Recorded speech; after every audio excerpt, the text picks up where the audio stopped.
మన తరపున కూడా ఒక చిన్న మెసేజ్ ఇవ్వదలుచుకుంటున్నానండి. ఏమన్నా ఏం లేదు, ఇప్పుడు December 31 వస్తుంది కదా, అందరూ పిల్లలందరూ బార్లో అట్లా వెళ్ళి ఆడ మగ చిన్న పెద్ద అని తేడా లేకుండా అలా కాకుండా కొత్త సంవత్సరాన్ని చక్కగా మంచిగా నవ్వుతూ ఫ్యామిలీ మెంబర్స్తో గడుపుకుంటూ తెల్లవారగానే చక్కగా గుడికి వెళ్ళి భగవంతుడిని, నాయన ఈ సంవత్సరం మాకు బాగుండాలి, మేమందరం ఉన్నత స్థితికి వెళ్ళాలి, మా దేశానికి మేము పనికొచ్చే విధంగా ఉండాలి, మా సమాజానికి మేలు చేసేలాగా ఉండాలి అన్నట్టుగా కోరుకుని అలా సెలబ్రేషన్ చేసుకోండి. కానీ మన ఇండియా మొత్తం తాగుడులో పడిపోయి ఆ మత్తులో మన నూతన సంవత్సరాన్ని ఆహ్వానిస్తున్నాము.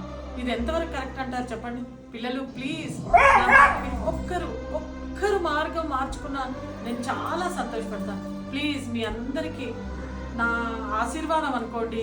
ఇది ఏదో ఉన్నత ఊరికినే మెసేజ్ ఇచ్చేస్తున్నాను అని అనుకోకండి.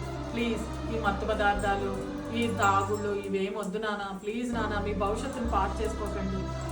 అందరూ హ్యాపీ న్యూ ఇయర్ చక్కగా మీ అమ్మానాన్నలతో జరుపుకోండి. ఓకేనా?